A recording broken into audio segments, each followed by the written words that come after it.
An anonymous SEC coach gushes about LSU defensive coordinator Blake Baker, and could Texas A&M's best player be headed to Baton Rouge? We're talking about it. It's Locked on LSU. Let's get it.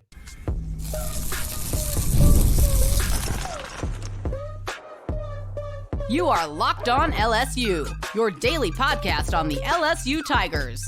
Part of the Locked On Podcast Network, your team every day. Okay, let's get it. It is Locked on LSU, your team every day. I'm your host, Matt Moscona. Thrilled to have you with us. Thank you so much for making us your first listen every single day. We are free and available wherever you get great podcasts, and we are available on YouTube. So smash that like button on YouTube, subscribe to the channel, and subscribe on your favorite podcast app. We appreciate you for being there with us. Blake Baker getting his flowers from an anonymous SEC coach. Also, the blue chip ratio is out. If you're not familiar, basically, it's the only 16 teams in America that have a chance of winning college football's national championship. And Jace LaViolette, one college baseball writer, thinks he's headed to Baton Rouge. We got all of that on today's episode, and we are brought to you today by FanDuel. Today's episode brought to you by FanDuel. Make every moment more as playoffs wind down. The sports stop sporting like we want them to. But this summer, FanDuel is hooking up all customers with a boost or a bonus daily. That's right. There's something for everyone every day, all summer long. Visit FanDuel.com/locked-on to get started. So thank you so much for being here with us. I am on vacation, so I'm at the beach. You're noticing, if you've been with us, a little bit of a different setting here. So you might have to forgive me. My wife's whole family is here. You're hearing alarms going off whenever the door opens. You're hearing kids run up and down the stairs. So I hope that's not too massively distracting, but we do appreciate you for being here with us. And even though I'm on vacation, I'm still going to execute Locked on LSU. And we're glad to have you aboard with us here.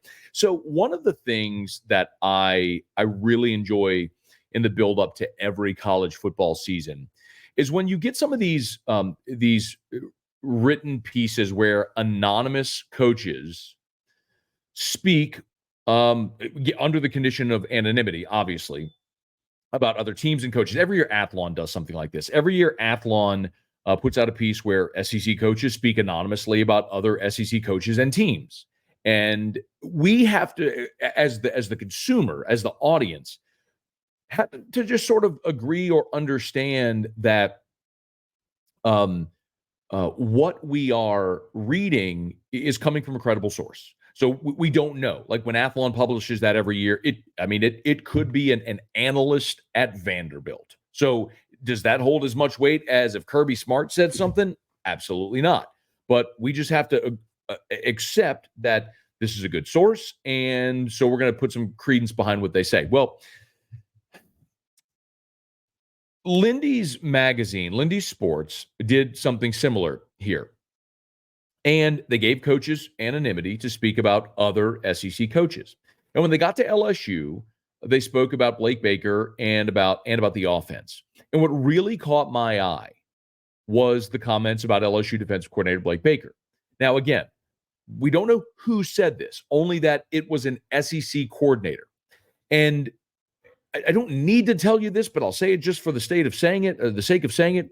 Like, the success of LSU's season this year largely is going to depend upon how much the defense has improved. I think we all agree the offense. And by the way, one of these anonymous coaches spoke about the LSU offense. I'll just very quickly read that for you. Again, this is an anonymous SEC coach talking about the LSU offense. LSU is kind of like Tennessee in the 70s and 80s. They're losing great receivers, but they got two coming in better than the ones they lost. And I'm talking about premier receivers, not just good ones. Another coach said, Jaden Daniels was a phenomenal football player, a difference maker. Garrett Nussmeier is talented, a good player, good quarterback, but it's just different. They all expect LSU offensively, though, won't miss a beat. So my point is, like, we all agree, and even coaches agree, LSU offensively is going to be good. But whatever they are this season largely is going to come down to how much Blake Baker can improve that defense from what it was a year ago, 108th in the country in total defense here in year one to whatever they may be. And it's so interesting because when I'm going to read this quote again from an anonymous SEC coach, and what we all are hoping for is that Blake Baker is going to be able to do what he did at Missouri. When he went to Missouri, he took over a defense that was in the triple digits. Year one, got him into the top 40. Year two, they were in the top 30, and Missouri won 10 games a year ago. So I want to read for you the quote from this anonymous SEC defensive coach talking about Blake Baker. Quote, LSU, they changed defensive coordinators from Matt House to Blake Baker. And I'm not sure House's style worked. It was all over the place. A lot of exchange responsibilities, hence a lot of busts. Sound familiar? He went on. It's going to be interesting with Baker because it's a major difference. Sometimes you need to cut it back. You need to simplify. But Baker is a phenomenal D coordinator, and he should get that remedied really quickly. Y'all, this is what's so interesting about Matt House and why the Matt House thing didn't work at LSU. It's so interesting because Matt House had been a successful defensive coordinator in the SEC.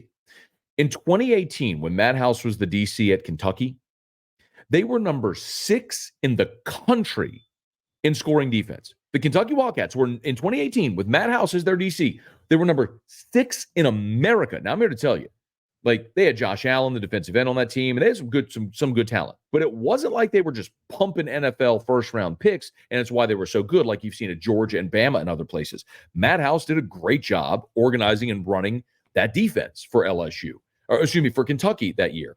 And he came to LSU after spending 3 years with the Kansas City Chiefs. He had previously been in the NFL as well for 7 seasons. And it's almost like it was just so complex what he was doing with the Kansas City Chiefs and Steve Spagnuolo's defense that what he was trying to explain to his players just didn't take. It's not that Matt House is a bad coach or doesn't know defense, because clearly he does. He's been successful. Tyrann Mathieu called Matt House one of the best defensive coaches he had ever been around, had him in Kansas City. So I don't think it was that Matt House couldn't coach. I think it was that he couldn't explain his concepts to his players and get them to execute. And the thing that this coach said, it was all over the place, a lot of exchange responsibilities, meaning you're running zone, and you're passing off guys to different players. And whenever you don't know what you're supposed to be doing, if there's confusion, then you're going to have a lot of busts, which we saw. Well, the way to simplify a lot of times is you stop playing so much zone and you play man. Well, the problem LSU had a year ago was the talent wasn't at a level enough to be able to play man coverage. So, sorry. Told you. It might be one of those. So, apologize. Someone just opened the door. I told you it might happen. Lost my train of thought. So the point is, if you're trying to play zone and you're having bust, the way to simplify is to play man. If you don't have good enough talent, like LSU did a year ago, then you're getting beat, like we saw a lot last year. So I think LSU's talent will tick up a bit this year, but not good enough to be at one of the top defenses in the country. But if Blake Baker can simplify the concepts to where the talent he has can play at their max efficiency, then they can certainly be much better than they were a year ago. And you can take my word for it. I think every LSU fan is hopeful for that. But it's different when you have an SEC coach saying the same thing that we're all hoping for. And that is very, very validating. So look, it is talking season, man. This is when the preseason magazines come out and everybody's got something to say about as we're getting closer here to the start of the college football season. Everybody's really excited about it as well.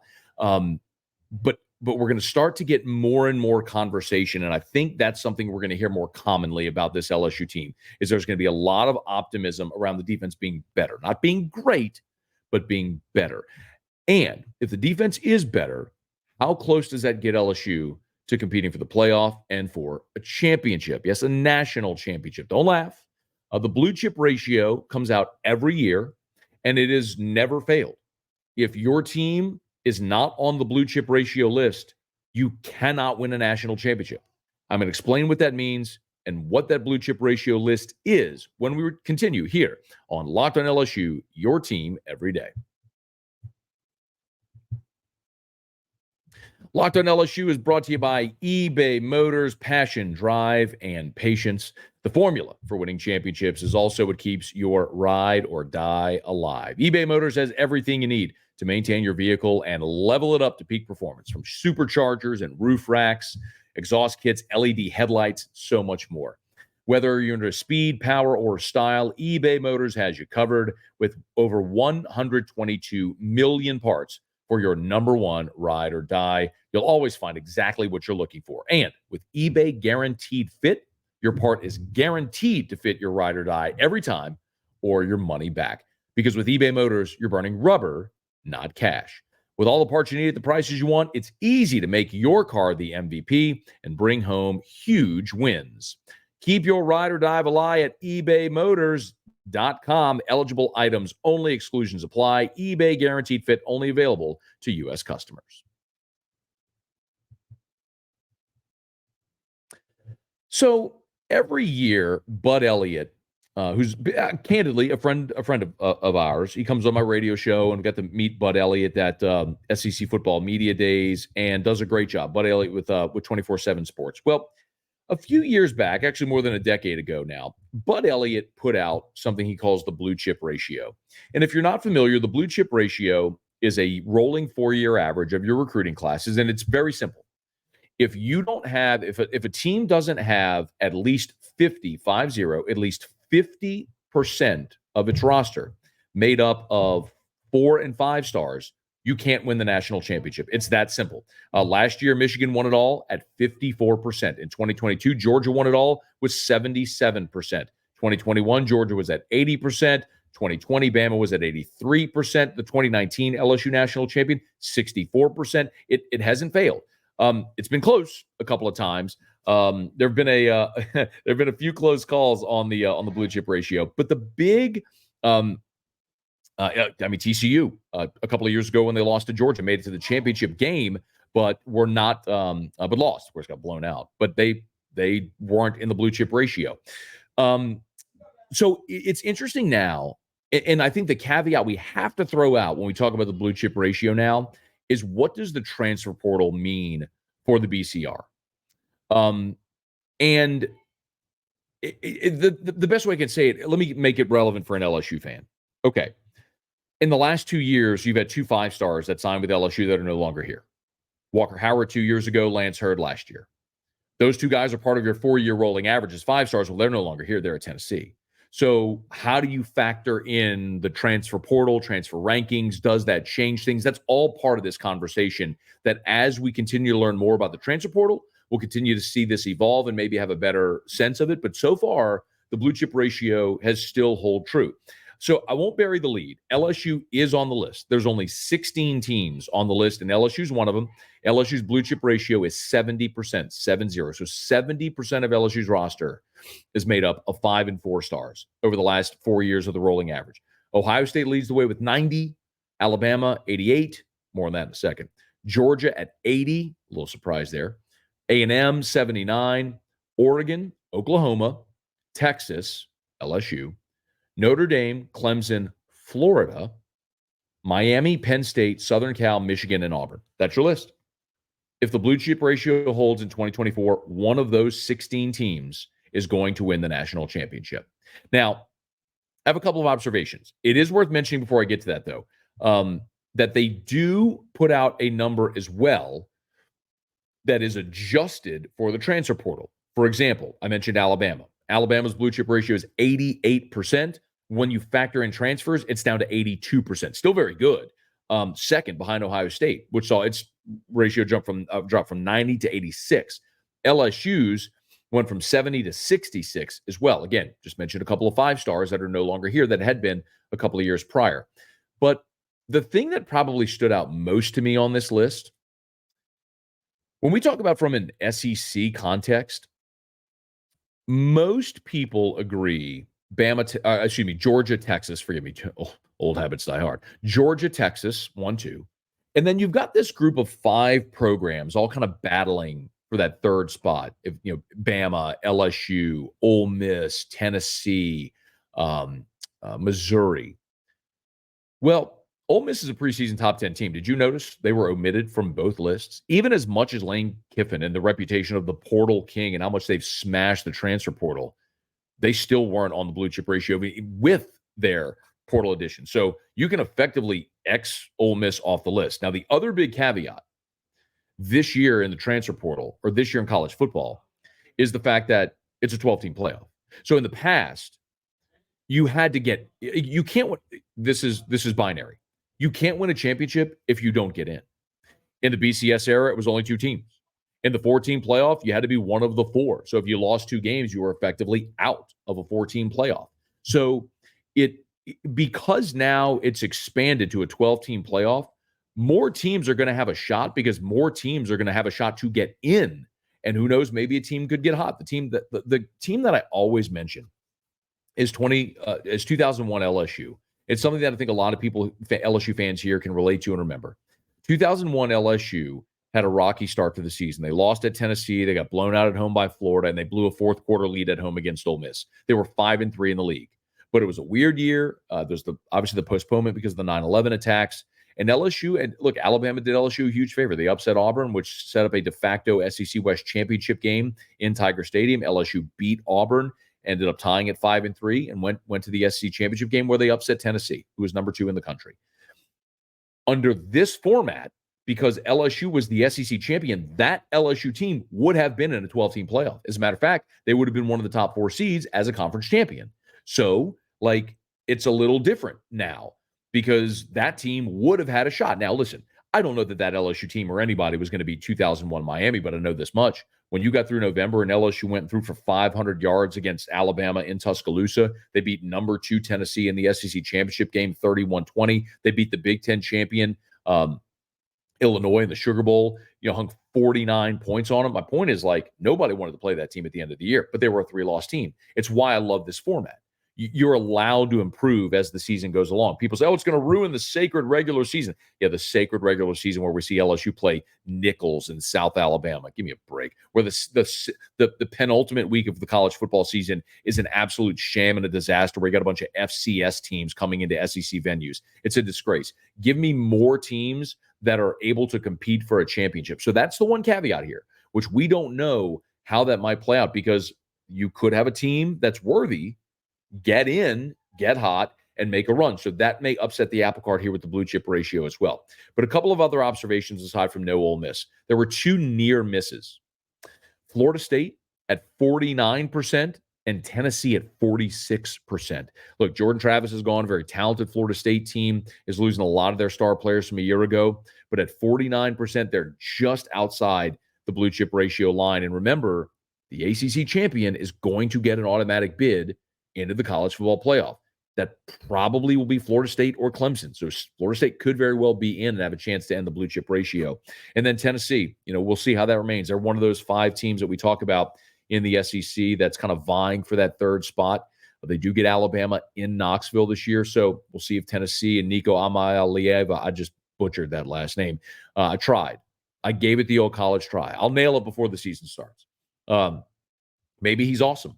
And as a former 5-star, and they have the quarterback they need to get there and get over the hill and become a contender. But we'll see. Also, no Big 12 teams in the blue chip ratio as well. Remember, no Texas, no Oklahoma.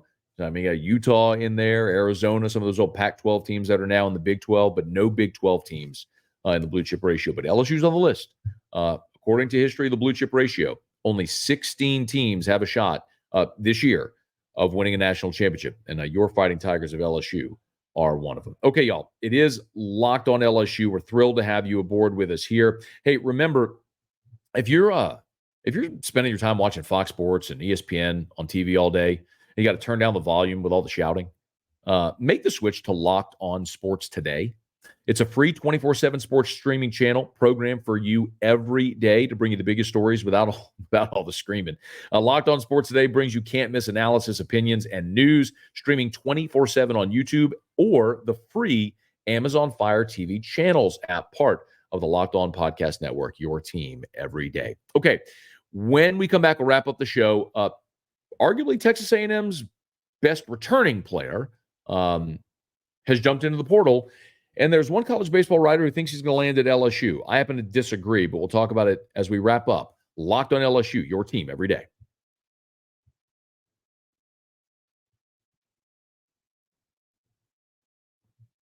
I want to be very candid. I do not know who Jake McKeever is. But Jake McKeever, on his Twitter bio, his Twitter bio reads 3-time CWS media member. I don't know that it's super hard to get credentialed. Maybe it is. Award-winning college baseball writer and presenter for CBC. Don't know. He's got 2,000 Twitter followers. I don't follow him on Twitter. I don't know who he works for. I don't know the degree of his credibility. I'm not saying he's not credible. I'm just saying I can't speak to that. I just genuinely don't know. I don't know who that is. Well,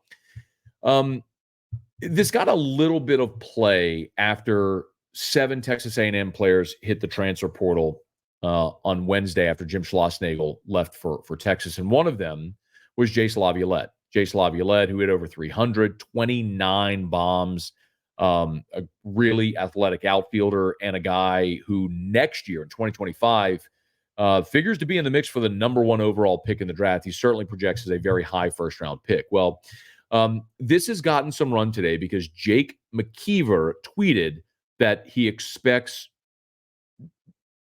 Jace LaViolette to sign with LSU. If you were here yesterday, I would highly recommend, if you missed the previous episode, please go back and listen to it, because I was able to have some detailed conversations about those 7 A&M players that hit the portal. And I told you everything I know. Now, it's a fluid situation, so depending on when you're listening to this, some stuff might have changed. So it's fluid. But one thing I was told flatly is that Jace LaViolette has a great relationship with the hitting coach who had been at Texas, or A&M, who's now at Texas, and that he's very likely going to follow Jim Schlossnagle and the hitting coach there, with whom he's very fond of, and because Texas's boosters are going to be stroking some serious checks this weekend. I mentioned on yesterday's episode, again, I hate to keep referring to it, but I don't have enough time here to go over the whole list again, but I went player by player and told you everything I knew about him and what the likely destination was and who LSU really had a shot on. And my understanding is that Caden Kent is really the target for LSU, Jeff Kent's son, to play infield. But Jace LaViolette, as I understand it, and again, I want to be so clear here. I'm not breaking news. I'm not saying it's done. I'm not saying what's going to happen. It's fluid, and it's the recruiting process, and things change, and especially when we're talking about large dollar amounts in NIL, and all of this is very, very, very new. And so it's going to change a lot. But as of this recording, my understanding is that the odds-on favorite to land Jace LaViolette is Texas, that he would follow Schlossnagle to Austin, and he'll get a very handsome NIL deal, as he should, because he's a fantastic baseball player.